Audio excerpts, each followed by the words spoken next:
Hello, Acwano here, and we're back for another Expedition 33 weapon tier list, and this time we're tackling our gestural friend Monoco. Monoco is a very special character because he has the only weapon type that shows up an act later. Every single other weapon type, you get it from Act 1, because Verso uses Gustav weapons, obviously. Therefore, he has very limited choices. He has like half of the amount of weapons that Verso has access to. Therefore, this should be quite a fast tier list. And since Monoco is only available in Act 2 and 3, I will rate weapons. I will put a lot of importance in when you get the weapon. Because some weapons, if you get them only in Act 3, and this weapon doesn't do like anything crazy, then it will go lower, it will go down in tiers. And the same thing for the opposite case. If a weapon you get it pretty early in Act 2 or just in Act 2, even if it's like not as crazy as some of the top tier S tier weapons, it can still go up some tiers because it has a lot of viability in Act 2 when you don't have access to other broken weapons. Welcome to the complete tier list of Monoco weapons in Clair Obscur Expedition 33. Let's get right into it. Now, let's start with our first weapon, and it's quite a special weapon, because if you've been watching my tier list, you realize that I usually start by putting the weapon that has the name of the character in it in F tier, because that one is usually just the one you start with. It doesn't really have, it doesn't have passives, it doesn't have any use. But Monoco is quite the exception. Since when you get him, you don't have access to a lot of weapons, they actually give you passives on his starting weapon to kind of help you get started with him. And that's why we're going to talk about the Monocaro weapon. So the Monocaro weapon is very interesting. It's one of the weapons that make you start in a certain stance, and this one makes you start in Balanced Mask. Now, Balanced Mask unfortunately doesn't have any like very crazy options for the late game, post game. But I cannot rate this weapon too low because it has because of two important factors. First of all, I'm pretty sure this is one of the only weapons, if not the only weapon, that gives critical damage bonus in the game. So the critical damage is not really a variable in this game, unlike other RPGs.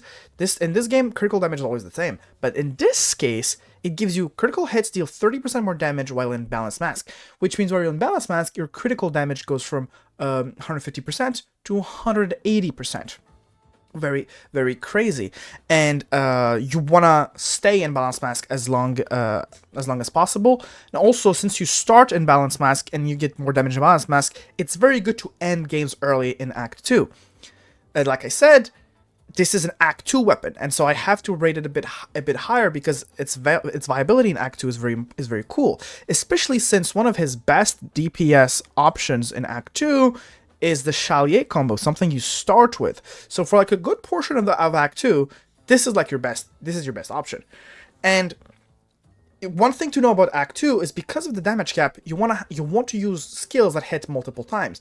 This has a very high damage scaling, and it hits 6 times, which means you can do almost 60,000 damage with Monoco with this Balanced Mask build.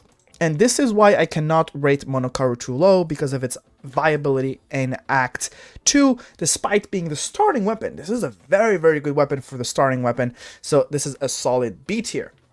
There's arguments for putting it higher, because like I said, it's insanely good in Act 2, but I think B tier is fine, because people tend to underestimate B tier. Like, I've had people tell me, yo, B tier, why did you put it so low? B tier is not low, guys. There's 6 tiers. B tier is among the top 3 tiers. Like, B tier is considered high, okay? So, yeah, let's move on. Now we're going to talk about Grandaro, the heavy mask weapon. Now, the heavy mask weapon, like the name implies, makes Monoco into a heavy bruiser, a heavy tank. It has vitality defense scaling to work with that, and it has the passive that gives you +1 AP per hit taken. Now, like I said earlier, these weapons that make you start in, like, for example, balanced, heavy, are not that great in the end game, because the best skills that Monoco has to do damage in the late game is are almighty synergy, right? Synergy skills.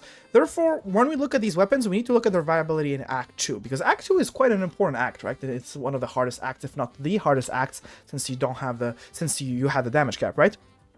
So if we're looking at the synergy for the viability for Act 2, most people won't get a level 20 weapon in Act 2. It is possible, but you have to go like really, really out of your way, and you don't really need it. Like, you can beat the entire game with level 19 weapons, because Renoir, I mean the entire game, like the entire story, because the final boss of the story is not that hard, right? Most people who like did some exploration in Act 3 probably one-shot him or two-shot him. So plus 1 AP per hit taken, there's a high chance you won't get this passive in Act 2. But let's say even if you do, this weapon is not good because it's a tank build. Tank builds are not really great. They're viable if you're doing like a no parry, no dodge challenge, but if we're comparing it to other weapons, this kind of falls short. Like this starts you in Balanced Mask. It gives you access to one of the best damage abilities, skills he has in Act 2. Not only that, but it gives you crit damage and powerful. You know what I mean?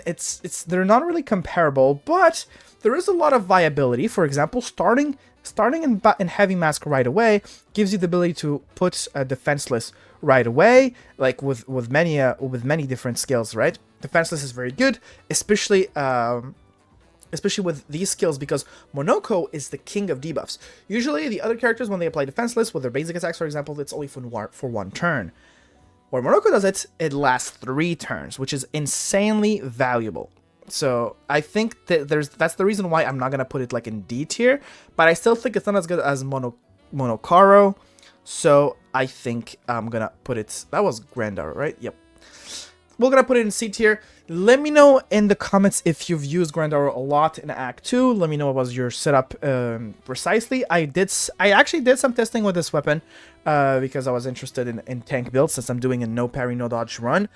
And it's honestly good. It's good for this run, but again, I have to compare it to all the other weapons, and therefore I cannot rank it as in the top weapons. You know what I mean? Anyways, let's move on. Now it's time to talk about Boucharo. Boucharo is the Agile Mask weapon, and just like Monocaro, it's pretty good in Act 2. Unlike Grandaro, it gives you a lot of tools to actually do damage right away, and like Grandaro, who kind of plays like a tank support role, which is viable, but it's just not as good, I think, as just these two weapons, because they give you a lot of tools to do damage, like I said. So Boucharo, for me, is slightly higher than Grandaro and the same tier as Monocaro. Why? So this starts you in Agile Mask and applies Rush. Like, Rush, in my opinion, is better than Shell, because speed is everything in a turn-based game, and it gives you 50% critical chance. In Act 2, it's very hard to get a 100% chance, 100% crit chance, so that 50% bonus is very, very good. Now, when you start in Agile Mask, you have a lot of options. Now, you can put slow right away with Impale, 3-turn slow, that's longer than Lune's Ice Lance. That's pretty good for a boss. Same thing for the Bonk. The Bonk has fills 20% of the break bar on a boss. That's pretty huge. You also have options like Ishaliya Stabs to put Mark. You have a lot of good you have a lot of good tools. You can use Abyss Wind. Abyss Wind, like Verso has a skill as similar.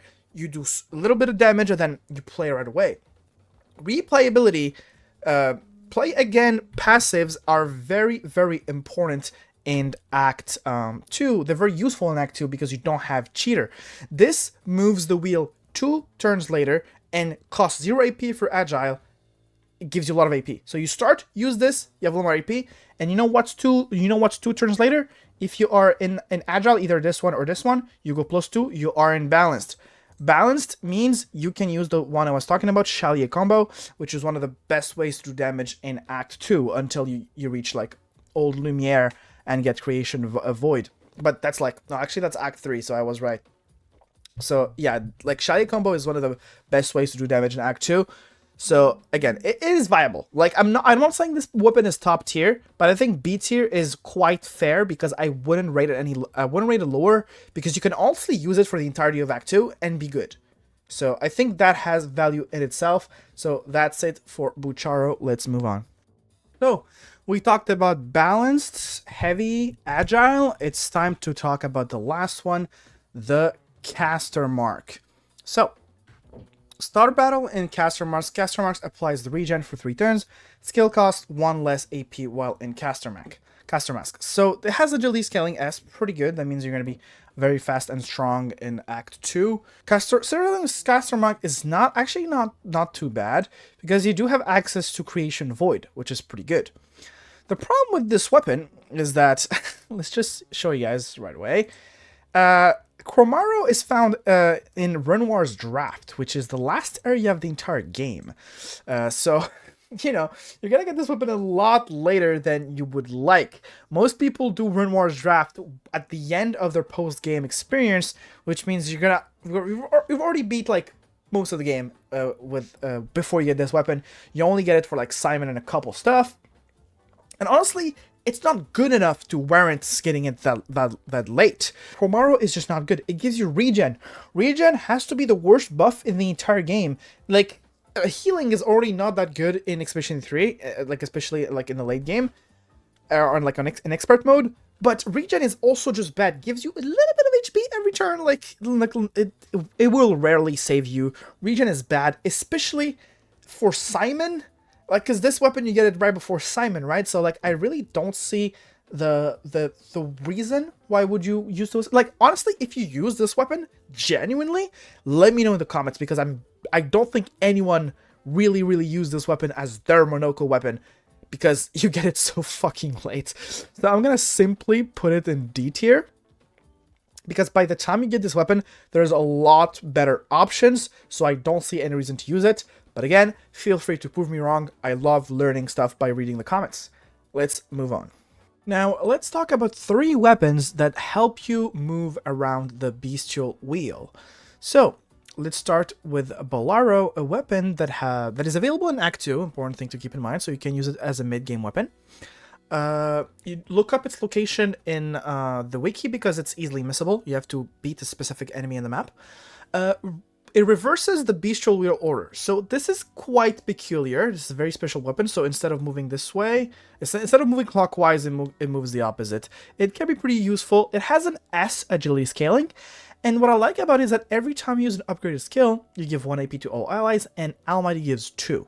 So it's very good as a supportive Monoco. This is very good for debuff Monoco early game, because you have a debuff on every single mask. Well, at least something, either a debuff or like mark on every single like stance, or not stance, that's the other one, mask. He's not Maal. So what this means is that it doesn't matter where you start on the wheel.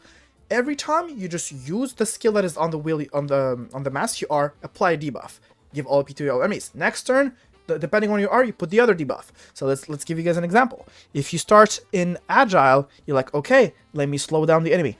Then let's say you're like in heavy, okay, let me put defenseless, and just the same thing. Like I'm in caster, let me heal my team. Which one is the one that gives powerless again? Yeah, it's also heavy. Like you just put debuffs and buffs, or do stuff depending on what stance you start in, and if you choose like a good mix of skills among your 6. You can basically do something no matter what mask you are, and this makes it a very flexible weapon. Now, let's talk about Fragaro, which is a weapon I love a lot.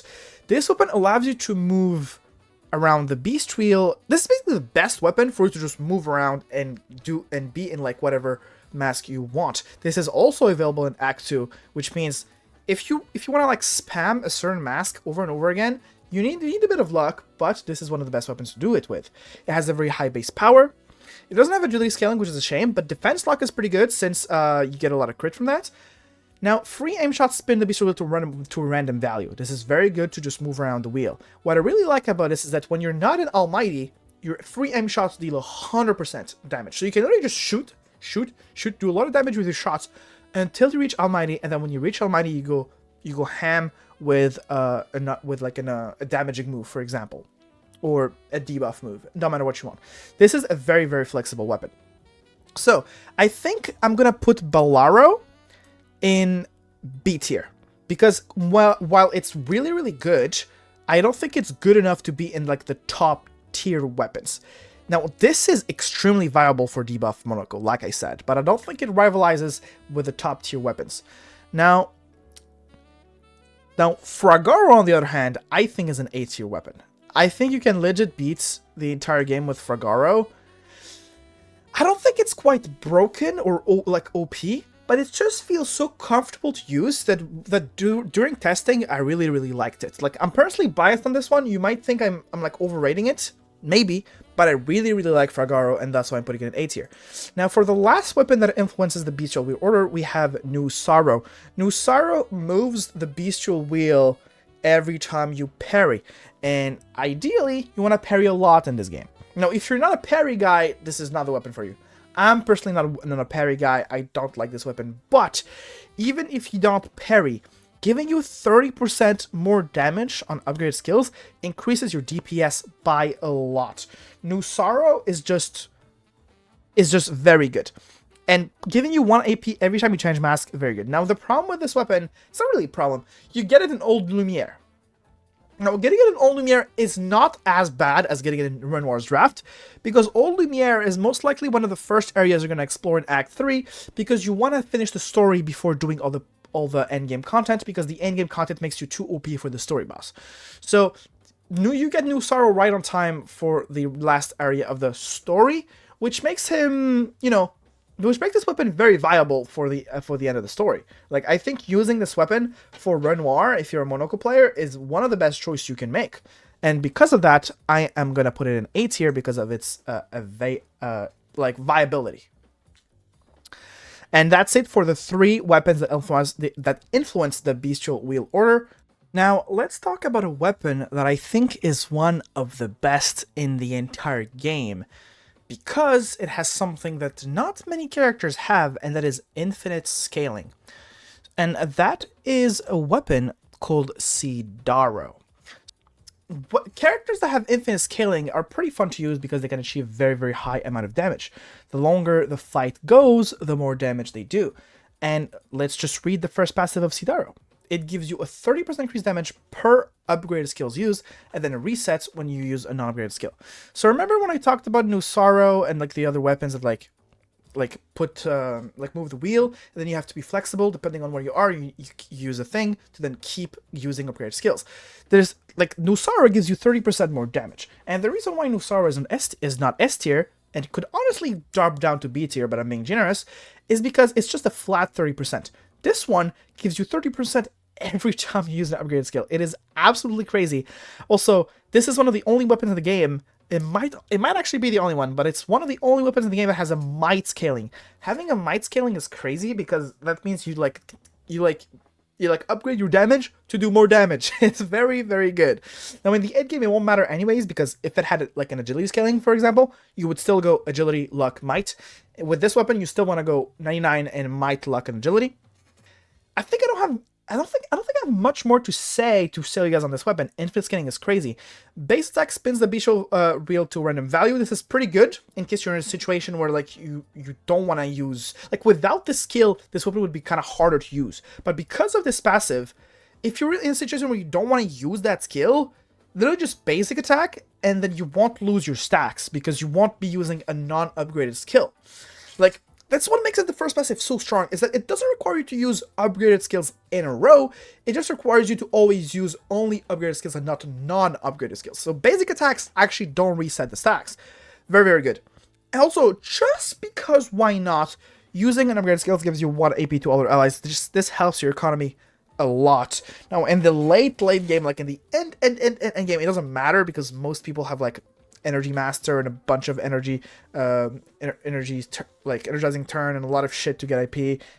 Very, very, like, not necessary, but it is a quite plus. This weapon is honestly good enough to be our first S tier. Let me know in the comments if I'm overrating it, but I honestly love this weapon. This is the weapon I've used on Monoco the entire game. I think there might be a weapon that is better than this, but it is my personal favorite. So let me know in the comments what you think, and let's move on. Now, let's talk about a very, very interesting weapon because it has a passive that you don't really see often, and that is Brumaro.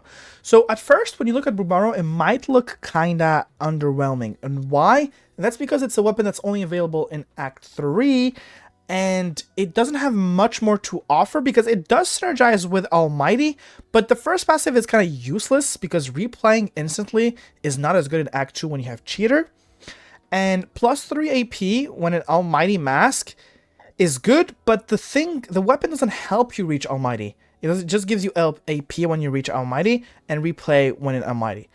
Now, what makes this weapon stand out for me is the fact that you revive instantly with full health if dead. Because of this passive, I legit cannot tier it too low. Because there's gonna be some bosses where this revive can clutch up and save the fight. Legit, if you just play Monoco like normally, and then when you reach Almighty Mask, you can legit just basic attack, shoot, and stay an Almighty until you die. This gives you basically a free revive. A revive has so much value, but even if like the rest is mediocre, I cannot rate it too low, and I think this passive's low-key carries it to A tier, because it is a solid choice. Now, like I said, this weapon does not help you reach Almighty, so you're gonna need to use like some skills that like basically how to play this weapon. You need to have a lot of skills that have different values when it comes to wheel changing. Every Monoco skill has a value in wheel change. You see this one moves 2, this one moves 4, this one moves 3. So you need to have different numbers, because when you start, the wheel is basically random. You start at a random place, and so your goal is to reach Almighty as soon as possible. So you want different numbers because depending to adapt at like where the wheel places you at the beginning of the fight. So there is ways to play around it and get Almighty as soon as possible. So I do think this weapon is usable. But again, I feel like a lot of the Monoco weapons are very good, but they really don't compare to the top tier weapons, which are the Sidaro and the other one that I'm going to talk about later. But I think A tier is fair. I think A tier is fair because it's a very good weapon, and a revive is pretty rare. So yeah, that's it for Brumaro. Let's move on. We have 2 more weapons to tier, so let's not waste any time and talk about our penultimate entry, Urnaro. Urnaro is a weapon that I struggle a lot with tiering. I kind of went back and forth between 2 tiers while tiering it because it's a very, very interesting weapon. And for one main reason, it's the first passive. So this is a weapon that allows you to switch to Almighty. And that is extremely valuable, because in the end game, one of his best ways to do damage are with Duelist Storm, which synergizes with Almighty. Same thing with the Lampmaster Light, which is Almighty Mask. Same thing with the other one, which is a Sacapatat Fire.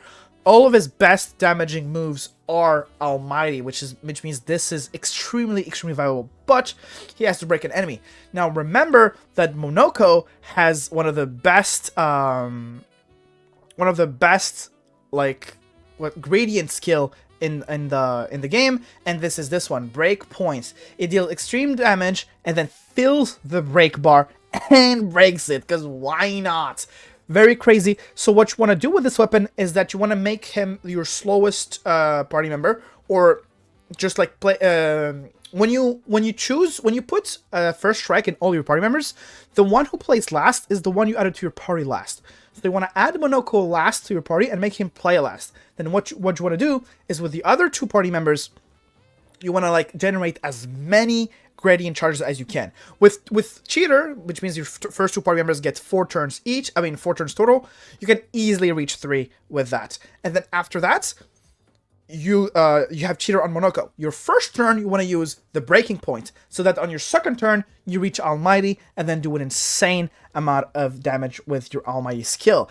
Not only that, but you give 2 AP to all your allies with Energy Master. That's basically infinite AP for your entire party, and it also deals 50% increased break damage, which is like not that good. But if you don't have enough points to use the, if you don't have enough gradient to use the breakpoint right away, this can help you actually charge the brake bar. So I think this, look, braking in this game is absolutely broken, and Monoco is one of the best characters at it because of that gradient. So a weapon that gives you your best stance on braking is automatically S tier for me, because it's just broken. Like, I was hesitating at first, because I was like, yeah, but like 50% increased brake damage doesn't help you, and so, but like, honestly, no.